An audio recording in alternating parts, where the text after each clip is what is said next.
কি গো, তোমার শরীর টরীর খারাপ নাকি? অফিস থেকে এসেই শুয়ে পড়েছো যে? না, শরীর ঠিকই আছে, মুডটা ঠিক নেই। মুড ঠিক নেই? আচ্ছা ঠিক আছে, আগে উঠে বসে চাটা খাও, তারপর বলো কি হয়েছে। অফিসে কোনো গন্ডগোল হয়েছে? না, অফিসে না। তাহলে? তোমাকে বিতানের কথা বলেছিলাম, মনে আছে? বিতান মানে তোমার আগের অফিসের কলিগ, 5 বছর আগে ট্রেন অ্যাক্সিডেন্টে যে মারা গিয়েছিল? হ্যাঁ মালিনী, আজ অফিস থেকে ফেরার পথে রাস্তায় বিতানের বাবার সাথে দেখা হয়েছিল। কি দুরবস্থার মধ্যে আছে চিন্তা করতে পারবে না। শরীরের দিকে তাকানো যাচ্ছে না, কিন্তু ওই শরীর নিয়েই সব কাজকর্ম করছেন। ইস, কি দুর্দশা। আর কাকিমা, উনি কেমন আছেন? কাকিমার খবরটা শোনার পর থেকে না আমার আর কিছু ভালো লাগছে না। কাকিমার ক্যান্সার হয়েছে মালিনী। সে কি গো? আরো খারাপ খবর শোনো, কাকিমার চিকিৎসা করার জন্য এখন ওদের অনেক টাকার প্রয়োজন, কিন্তু ওদের হাত এখন শূন্য। চিকিৎসার জন্য এখন এখানেই একটা 1 কামরার বাড়ি ভাড়া করে রয়েছে। বিতানের জমানো টাকা পয়সা কিছু? মানুষের কত টাকা জমানো থাকতে পারে বলো তো? আর সেই জমানো টাকায় কতদিনই বা চলবে? 5 বছর তো আর কম সময় নয়। কিন্তু তা বলে তো একটা মানুষ বিনা চিকিৎসায় পড়ে থাকতে পারে না। আমিও তাই ভাবছিলাম, ভেবেছিলাম কিছু টাকা হাতে ধরে দেব, কিন্তু কিন্তু ওনার চিকিৎসার জন্য কয়েক লাখ টাকা দরকার মালিনী। আমি এত টাকা কোথা থেকে দেবো? খুব অসহায় লাগছে জানো তো। চিন্তা করো না মৈনাক, কিছু একটা ব্যবস্থা হবেই হবে। কি ব্যবস্থা করবে? Crowd funding? এত টাকা ক্রাউড ফান্ডিং করা অত সহজ নয়। হয়তো ইন্ডিভিজুয়ালি সহজ হবে না, কিন্তু আমরা তো কারো সাহায্য নিতেই পারি। কার কথা বলছো? মৈনাক, কদিন এদিক ওদিক নানান কাজ করতে গিয়ে দেখেছি, পৃথিবীতে যেমন চোর, জোচ্চোর, ঠগ, বদমাইশের সংখ্যা বেড়েছে, তার সাথে সাথে অনেক মানুষ অনেক ভালো কাজও করছেন। এভাবেই ব্যালেন্সটা বজায় থাকছে। আজকাল অনেক এনজিও এমন গরিব মানুষের চিকিৎসার ভার নেয়, এসবের জন্য তাদের নানান রকম ফান্ডও থাকে। এমনকি ক্রাউড ফান্ডিং করতে হলেও তারাই সেটা দায়িত্ব নিয়ে করে। তাই? হ্যাঁ তাই, আমি নিজে এরকম একটা এনজিও চিনি। তাই তুমি আগেই এতটা ভেঙে পড়ো না। তুমি কাকাবাবুদের ডিটেলস, মানে আইডি প্রুফ, অ্যাড্রেস প্রুফ আর কাকিমার মেডিকেল রিপোর্টগুলো আমায় এনে দিও। আমি নিজে গিয়ে ওদের সাথে কথা বলবো। থ্যাংক ইউ মালিনী, আমি কালই কাকাবাবুর সাথে দেখা করে সবকিছু নিয়ে আসবো। আগে কাজ হোক, তারপর থ্যাংক ইউ বলো। এখন নিচে এসো, জল খাবার খেয়ে যাও। মেডিকেল রিপোর্ট যা দেখছি তাতে তো ফান্ড পাওয়ার কথা।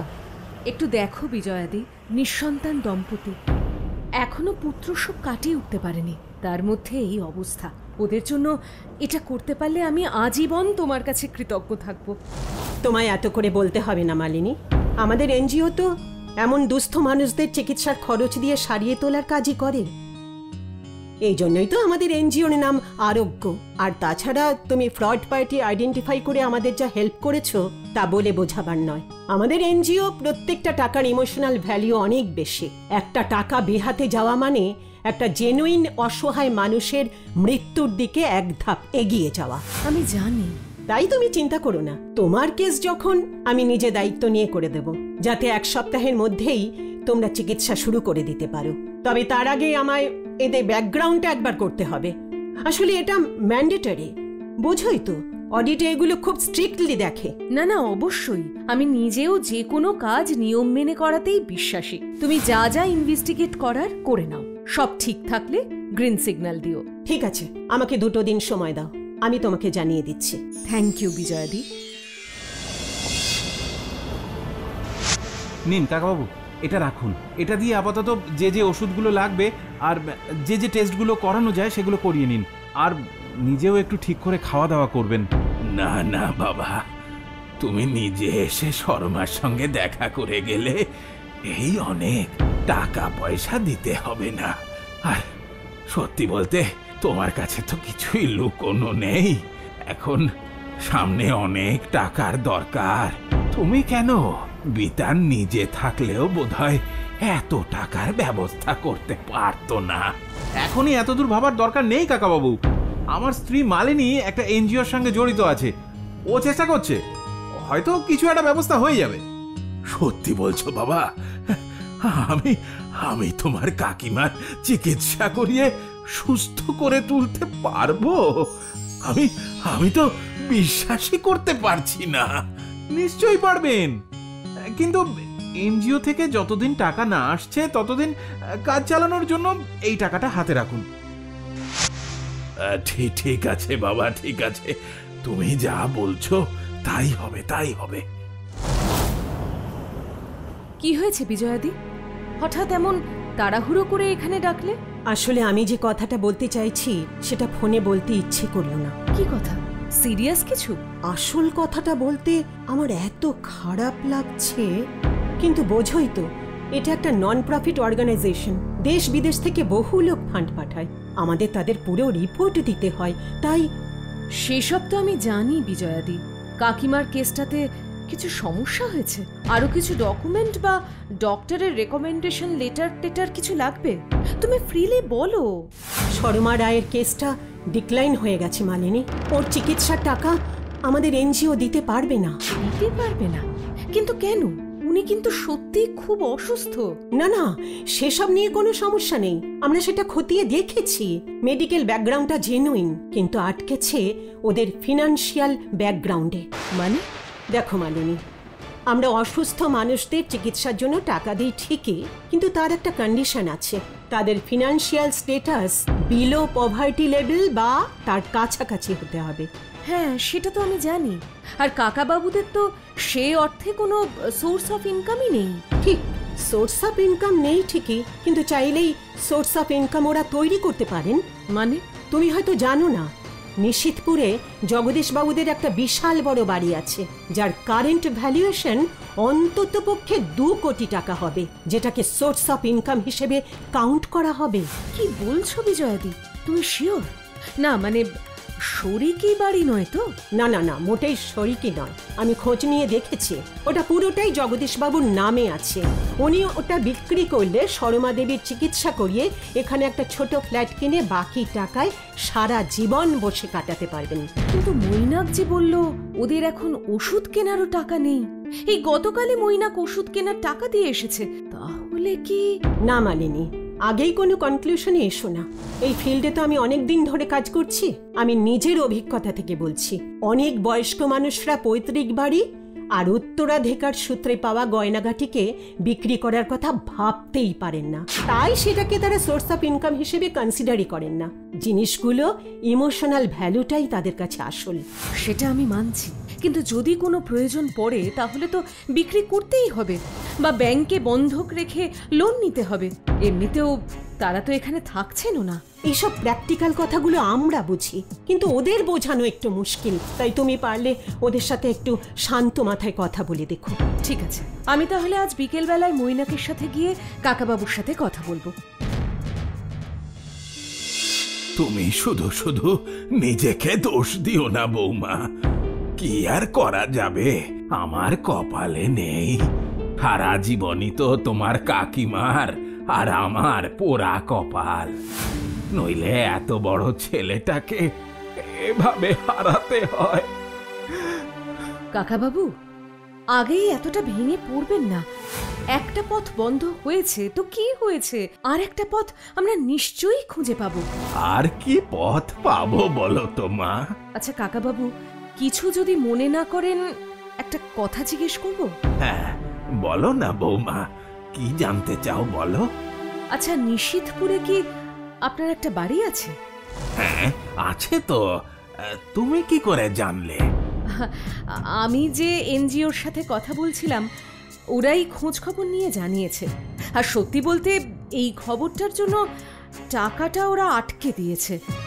আসলে এত বড় সম্পত্তি থাকলে তাদের ওরা টাকা দেয় না কাকাবাবু। ও আচ্ছা কাকাবাবু, আমি মানছি ওই বাড়িটার সাথে আপনার একটা ইমোশনাল রিলেশন আছে, মানে মনের টান আছে, কিন্তু এখন যা অবস্থা তাতে ওই বাড়িটা বিক্রি করলে তো কাকিমার চিকিৎসা নিয়ে এতটা ভাবতে হতো না। আপনি কিন্তু একবার ভেবে। এই শোনো মালিনী, কাকাবাবু তার বাড়ি নিয়ে কি করবেন সেটা তাদের ব্যাপার। ওই বাড়িতে বিধান ছোট থেকে বড় হয়েছে, ওই বাড়িটা ওদের মনের সঙ্গে কিভাবে জড়িয়ে আছে সেটা বুঝতে পারছো না? আমি বুঝতে পারছি মৈনাক, কিন্তু কোনো কিন্তু না। ওই বাড়ি নিয়ে আর কোনো কথা বলবো না আমরা। না না না না না, তুমি বৌমাকে বকো না বাবা। বৌমা তো একদম ঠিক কথাই বলেছে।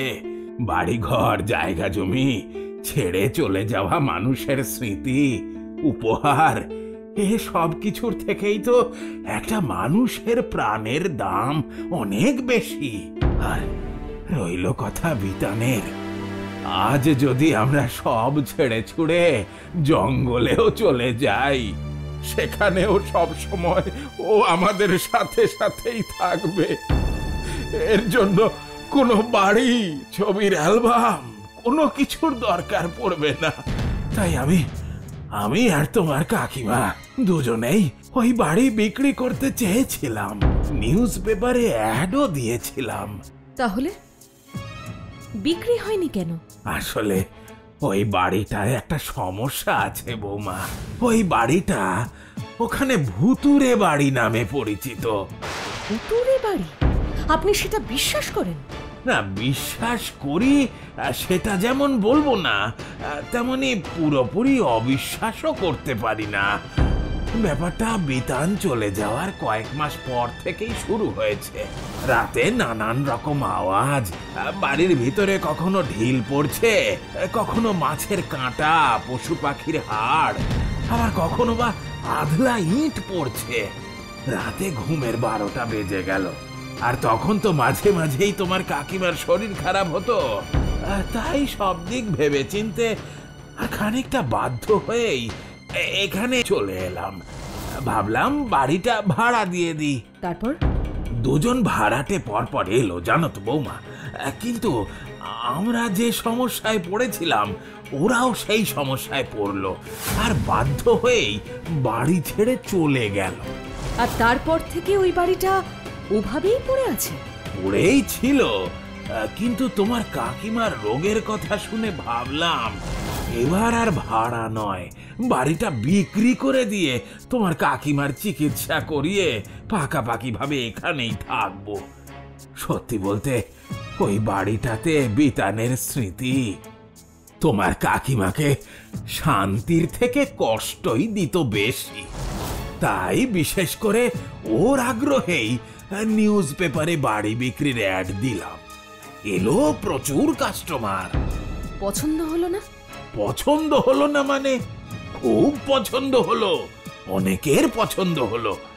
অনেকে আমার চাহিদার থেকেও বেশি টাকা অফার করলো। কিন্তু গ্রামের লোকেদের মুখে ভুতুরে বাড়ির গল্প শুনে কেউ ও বাড়ি কিনলো না। আমি অনেক বোঝালাম, দামও কমিয়ে দিলাম। এখন ওই অত বড় বাড়ি সাদা হাতির মতো দাঁড়িয়ে আছে, কোনো কাজেই তো লাগলো না। আর এখন তো দেখছি ওই বাড়িটার জন্য শরমার চিকিৎসার টাকাটাও এনজিও থেকে পাবো না। আপনার কাছে আমার আর একটা আবদার আছে কাকাবাবু, আপনি প্লিজ আমাকে ওই বাড়িটার চাবি আর ওখানে 2-1 রাত থাকার পারমিশন দিন। কিন্তু ওখানে তো না না মালিনী, আমি ওরকম ভয়ঙ্কর বাড়িতে তোমাকে রাতে থাকতে দেবো না, বলে দিচ্ছি। ওহ মৈনাক, তুমি জানো ভূত প্রেতে আমি বিশ্বাস করি না। আর তাছাড়া সত্যি সত্যি ভূত যদি থেকেও থাকে, তারা খুব একটা হিংস্র নয়, না হলে তারা কাকাবাবু আর বাকি দুজন ভাড়াটেদের ওপর চড়াও হতো। যা শুনলাম তাতে ওরা শুধু ভয় পাওয়াতেই আনন্দ পায়, আর কিছু না। আর যদি ওরা সত্যি আমায় ভয় দেখাতে পারে, তাহলে আমি পরের দিনে চুপচাপ বাড়িতে ফিরে আসবো। ঠিক আছে ঠিক আছে, কিন্তু মাত্র 2 রাত। প্রমিস।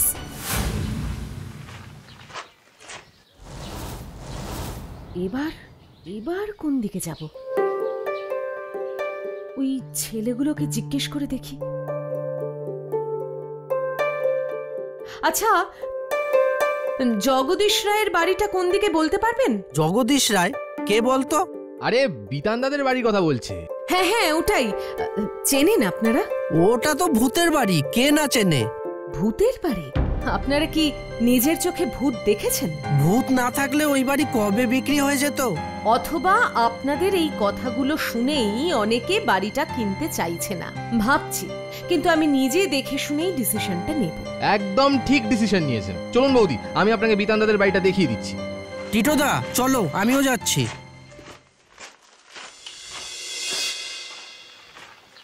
এই যে এইটা বিতান দাদের বাড়ি। বাবা, এ তো বিশাল বাড়ি। হ্যাঁ, বেকার পড়ে রয়েছে। এই এক ভূতের গল্পের জন্যই এই অবস্থা। কিরে টিটো, এখানে কি করছিস? এই বৌদিকে বিতানদার বাড়িতে নিয়ে এলাম। ও মা, এই ভুতুড়ে বাড়িতে কি করবেন? নমস্কার, মালিনী সেন। এটা যে ভুতুড়ে বাড়ি নয় সেটাই প্রমাণ করব। মানে আপনি বাড়িটা কিনতে আসেননি? না, আসলে কাকাবাবু এই বাড়িটা বিক্রি করার প্ল্যান করেছেন, কিন্তু গ্রামের মানুষদের মুখে ভূতের গল্প শুনে কোনো খরিদ্দেরই বাড়িটা কিনতে চাইছে না। কিছু মনে করবেন না দিদি, কাকু কাকিমা খুব ভালো মানুষ, ওদের ছেলেটাও খুব ভালো ছিল, আমরা কেউ ওদের শত্রু না। কিন্তু লোকজনকে তো মিথ্যে কথা বলতে পারি না বলুন, তাই ভূতের কথা জিজ্ঞেস করলে বলে দিই। কিন্তু আমি যদি প্রমাণ করে দিই এই বাড়িতে ভূতটুত কিছু নেই, তাহলে কি আপনারা মেনে নেবেন? হ্যাঁ, ভূত যদি সত্যি না থাকে তাহলে মেনে নেব বই কি, কিন্তু ভূত যে নেই সেটা প্রমাণ করবেন কি করে? আমি যদি রাতে এখানে একা থেকে যাই আর সকাল বেলায় সুস্থভাবে আপনাদের সামনে এসে দাঁড়াই। সে তো এর আগেও দুজন ভাড়াটে কয়েক রাত এসে থেকেছিল, ভূতে তাদের জ্বালিয়েছে বলে চলে গেছে, কিন্তু কারোর কোনো ক্ষতি করেনি। এবার আপনিও চাইলে তো নিজেকে প্রমাণ করার জন্য বলতেই পারেন যে কেউ আপনাকে কিছু করেনি। হ্যাঁ, এইটা কিন্তু গোপলা ঠিক কথা বলেছে, ভূতটা এমনি কোনো ক্ষতি করে না, তাই ওই কথায় গায়ের লোকেরা ভুলবে না গো বৌদি। তাহলে ওঝা ডাকা হোক। ওঝা? হ্যাঁ বৌদি, হারুন ওঝা। এই গায়ে ওর খুব নাম। মানুষ আপনার কথা বিশ্বাস নাও করতে পারে, কিন্তু হারুন ওঝার মতো কোনো ভূতের এক্সপার্ট যদি সব দেখে শুনে বলে যেখানে ভূত নেই, তাহলে নিশ্চয়ই সবাই সেটা বিশ্বাস করবে। কি, তাই তো? হ্যাঁ হ্যাঁ, টিটু একদম ঠিক কথা বলেছে। হারুন ওঝা যদি নিজে মন্তর টন্তর পড়ে দেখে যে এখানে ভূত টুত কিচ্ছু নেই, তাহলে মনে হয় না কেউ অবিশ্বাস করবে। আমার এসবে বিশ্বাস নেই, কিন্তু এতে যদি এই বাড়িটা বিক্রির একটা সুরাহা হয় তাহলে আমার কোনো আপত্তি নেই। ঠিক আছে, আমি তাহলে দুপুরবেলায় হারুন ওঝাকে ডেকে পাঠাচ্ছি। গোপলা, বৌদি, তোমরা গায়ের লোকজনকে দুপুরবেলায় এই বাড়িতে নিয়ে এসো, সবাই একসাথে সব গল্প শুনে যাক, তাহলে আর আলাদা করে কাউকে কিছু বোঝাতে হবে না। সেই ভালো, আমিও তাহলে বিকেলের মধ্যে ফিরে যেতে পারবো। তুমি ওকে ডেকে আনো। টিটোদা, আমি যাব তোমার সঙ্গে। হারুন ওঝার বাড়ি আমার পাড়াতেই। না না, তোকে যেটা বললাম তুই সেটা কর, আমি হারুন ওঝার কাছে যাচ্ছি। কি সুন্দর বাড়ি!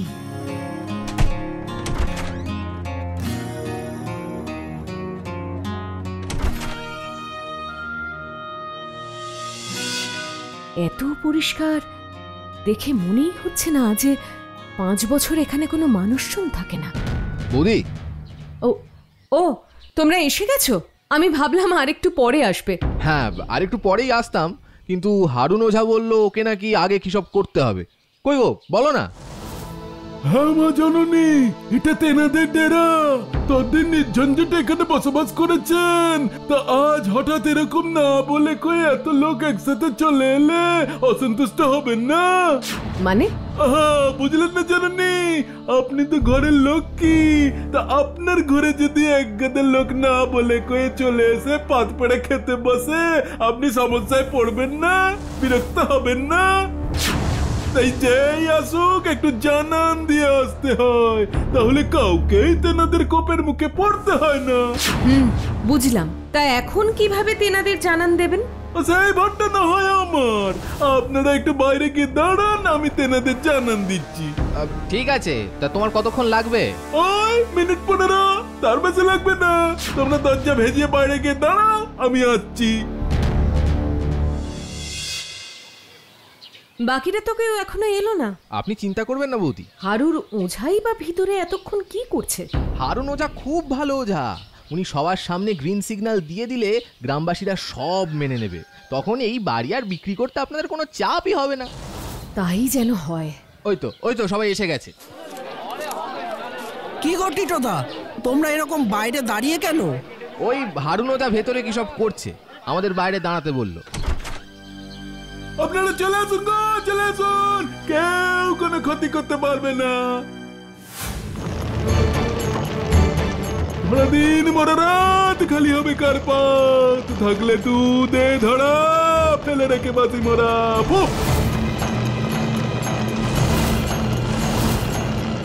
ও মা গো, আগুনের তেজ দেখো, নিশ্চয়ই এ বাড়ির আত্মারা খেপে গেছে গো, বাড়িটা না জ্বালিয়ে দেয় গো।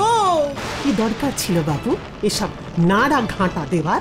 শুনেছি যজ্ঞের আগুন তো যত জ্বলে ততই মঙ্গল। তাহলে আপনারা এত ভয় পাচ্ছেন যে? না গো মা জননী, এ আগুন সে আগুন না গো, এ যজ্ঞ সে যজ্ঞ নয়। যত আগুন জ্বলবে তত জানান দেবে। আছে আছে আছে, উনি আছে এখানে, উনি আছে। কে আছে? বাস্তুভূত, এ তার বাসা, এ বাসা ছেড়ে সে কোথাও যাবে না গো। আমি কেন, আমার গুরু দেবতাকে নাড়াতে পারবে না, এ হলো তার আপন ঘর গো। ওগো, আমি বুঝতে পেরেছি গো, এ নিশ্চয়ই বিতানের ভূত। আহারে, বাড়ির মায়া কাটাতে পারছে না গো ছেলেটা। না না, এভাবে কিচ্ছু প্রমাণ হয় না। বৌদি তো ঠিকই বলেছে, এরকম একটা যোগে কি প্রমাণ হয়? তুমি ভালো করে প্রমাণ করে দাও। অবিশ্বাস, এত অবিশ্বাস, তাহলে দেখ দেখ তোরা এই বাস্তবভূতকে কেমন চাটিয়েছিস। প্রমাণ চাই, আরো প্রমাণ চাই। এই দেখ এই দেখ এই দেখ, তাহলে এই দেখ এই দেখ।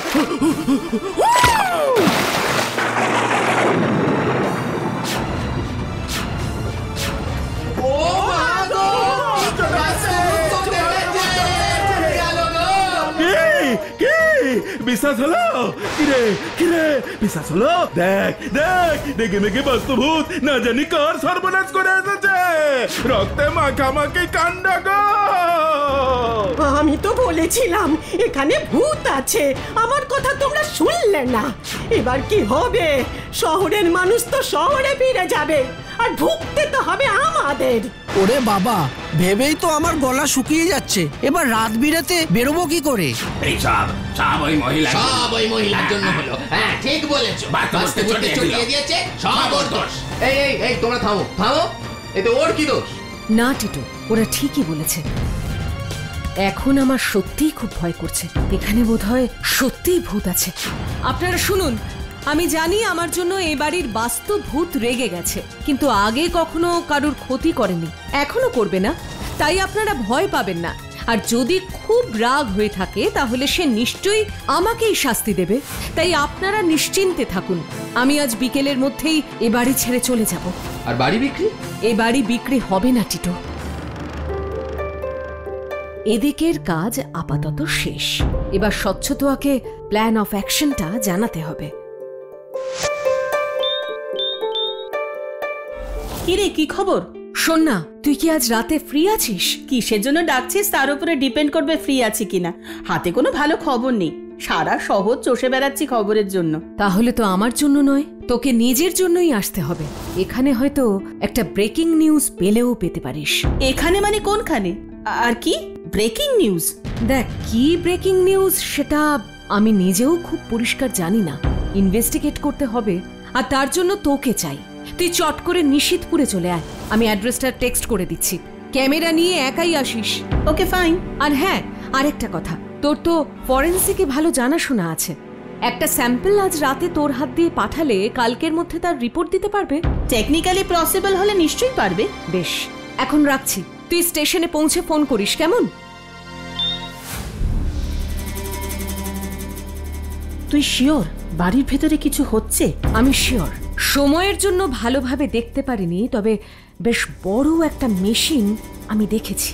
আমি নিশ্চিত কোনো ইললজিক্যাল কাজকর্ম এখানে হয়, কিন্তু প্রমাণ ছাড়া পুলিশকে ডাকা যাবে না, আর এতে অপরাধীরা সাবধানও হয়ে যেতে পারে। যদি আদৌ কোনো অপরাধী থেকে থাকে সেটা তো প্রমাণ হয়েই যাবে। আমার ইনস্টিংক্ট লজিক ছাড়া এক পাও নড়ে না। এবার চল, এটা পিছনের দরজা, কেউ আমাদের খেয়াল করবে না। শুধু তোর ফোনটা সাইলেন্টে রাখিস।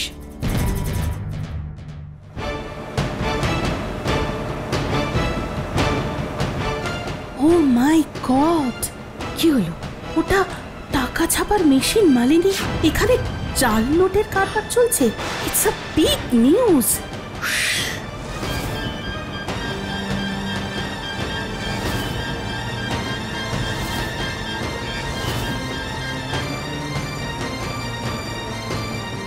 না বস, কোনো চিন্তা নেই। টিটু, বাহ, হাব ভাব দেখে ভেবেছিলাম কি না কি। কিন্তু হারু ওঝার একটা ভেলকিতে লেজ তুলে পালিয়েছে আর বলে গেছে এই বাড়ি নাকি আর কোনোদিন বিক্রি করবে না। তাই একদিকে সাপে বড় হয়েছে। রাখছি বস। এই জলদি জলদি হাত চালা, 3 দিনের মধ্যে সব কাজ তুলতে হবে। এবার চলো, হয়ে গেছে। বাকি কাজটা কাল দুপুরে হবে।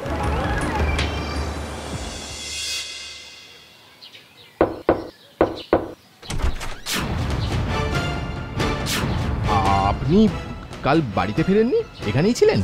না না, এই ভুতুরে বাড়িতে রাত্রিবাস করব, এত সাহস আমার নেই। কিন্তু তাহলে আমাদের এখানে ডাকলেন কেন? সব বলছি, বাকিদের আসতে দাও। আজ আপনাদের আমি বেশি সময় নেব না।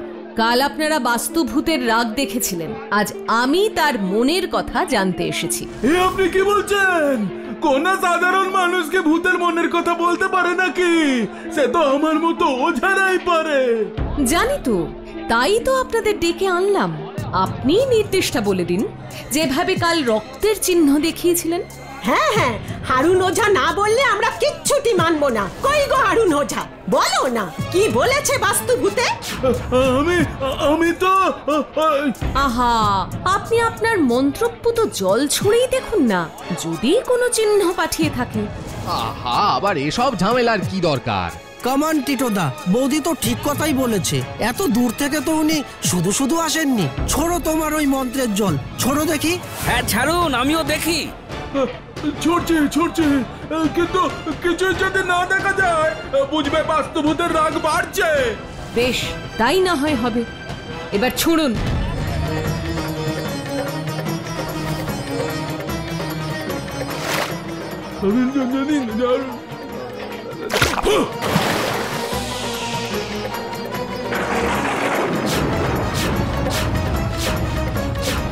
ও মা গো, এ তো দৈব বাণী গো। তার মানে এ বাড়িতে কোনোদিনই ভূত ছিল না, বরং ঠাকুর থাকতো। কি দৃশ্য গো! তার মানে হারুন ওঝা আমাদের মিথ্যে বলেছে। ধর ধর বেটাকে। না না, আমাকে ছেড়ে দাও, আমার ভুল হয়ে গেছে। দাঁড়াও সবাই, ওকে ধরার আগে যে ওকে দিয়ে এই কাজটা করিয়েছে তাকে ধরতে হবে। কোথায় পালাচ্ছ টিটো? টিটোদা তুমি? কিন্তু কেন? আমি বলছি, টিটো আর ওর টিম মিলে এই বাড়িতে লুকিয়ে জাল নোট ছাপে। তবে ও একা নয়, এই কারবারে ওর একজন বসও আছে। সেটা অবশ্য আপনাদেরই খুঁজে বের করতে হবে। এসব তো আপনার ধারণা, আপনি কিচ্ছু প্রমাণ করতে পারবেন না। প্রমাণ অলরেডি আমি ওদের হাতে দিয়ে দিয়েছি। কাল রাতের এখানকার সব ছবি আমাদের কাছে আছে। কিন্তু ওরা এটা করলো কিভাবে? আমরা কেউ টের পাইনি। টের পাওয়ার কথাও নয়, কারণ কেউ যাতে এই বাড়িতে থাকতে না আসে, তাই ওরা নানাভাবে এখানে ভূত থাকার গল্পটা মানুষের মনের মধ্যে ঢুকিয়ে দিয়েছে। আর যেদিন ও আমায় গ্রামে দেখে, সেদিন ও ঠিক করে মুখের কথায় আর চিংড়ে ভিজবে না। তাই ও হারুন ওঝাকে টাকা দিয়ে হাত করে, কারণ ও জানতো ওঝার মুখের কথা শুনলে সবার মনের ভয়টা পার্মানেন্ট হয়ে যাবে। তাই ও কালকের বুজরুকিটা দেখায়। আমি ধরতে পারলেও ভয় পাওয়ার ভান করি, কারণ আমি সরে না গেলে ও রিল্যাক্সড হতো না, আর ওর আসল উদ্দেশ্যটাও আমি জানতে পারতাম না। কিন্তু এই রক্তের দাগটা আর এই দৈব বাণী, ওটা যেমন রক্তও ছিল না, তেমনি এটাও দৈববাণী নয়। একটা বিশেষ ধরনের কেমিক্যাল আছে যার সাথে জলের বিক্রিয়ায় এমন লাল রং হয়। আমি নিশ্চিত গতকাল আমাদের বাইরে বের করে দিয়ে হারুন ওঝা সেই কেমিক্যালটাই ওই দেওয়ালে ছড়িয়ে দিয়েছিল, ঠিক যেমন ভাবে আমি নিজেও আজ ওই কেমিক্যাল দিয়ে ওই লেখাগুলো লিখে রেখেছিলাম। সন্দেহ আমারও হয়েছিল, তবু প্রমাণ করার জন্য আমি কাল ওই রক্তের দাগের একটু স্যাম্পল ঘষে তুলে ল্যাবে পাঠিয়েছিলাম। আর আমি যা ভেবেছিলাম ঠিক সেই কেমিক্যালটাই বেরিয়েছে। Methyl orange. নমস্কার, আমি সুমিত গুহ, বিতানের ছোটবেলার বন্ধু। অনেক বছর বিদেশে কাটিয়ে দেশের জন্য কিছু একটা করার জন্য এসেছি। ভেবেছিলাম এই বাড়িটা কিনে একটা হাসপাতাল বানাবো, কিন্তু এই রিউমারের ভয়ে সাহসও ছিল না। যদি পেশেন্টরা আসতে ভয় পায়, আপনার জন্য আমার এই স্বপ্ন আবার সার্থক হবে। আমি কাকাবাবুর কাছ থেকে এই বাড়িটা কিনে নেব। থ্যাংক ইউ মিস্টার গুহ, আপনি যে কত বড় উপকার করলেন তা আপনি নিজেও জানেন না। থ্যাংক ইউ তো আপনাকে বলতে হবে। এতগুলো মানুষের মনের ভেতরের অন্ধবিশ্বাস আপনি দূর করে দিলেন। মালিনী বৌদি জিন্দাবাদ। মৈনাক আর একটু পরেই চলে আসবে। মৈনাক না, আজ আজ আমি তোমার সঙ্গেই দেখা করতে এসেছি বৌমা। তুমি আমার জন্য যা করেছো তা বিতান থাকলেও করতে পারতো কিনা আমি জানি না। তোমার জন্যই আমি আমার সরমাকে ফিরে পেয়েছি। সুমিত দেশের সবচেয়ে বড় ডাক্তারের কাছে ওর চিকিৎসা করাচ্ছে। তোমার জন্যই আমরা আবার আগের মতো একসঙ্গে থাকতে পারবো। আমি তো আমার কর্তব্যটুকু করেছি কাকাবাবু। তুমি অন্নপূর্ণা মা, তোমার হাতে ধরে দেওয়ার মতো আমার কিচ্ছু নেই, কিন্তু মন থেকে আশীর্বাদ করি তোমার এই মনটা যা সবার জন্য কাঁদে তা যেন সারা জীবন অক্ষত থাকে। তুমি খুব ভালো থেকো মালিনী, খুব ভালো থেকো। এমন সব ভিডিও দেখতে হলে এক্ষুনি সাবস্ক্রাইব করুন Animatrix digital. Bell icon click করতে ভুলবেন না কিন্তু।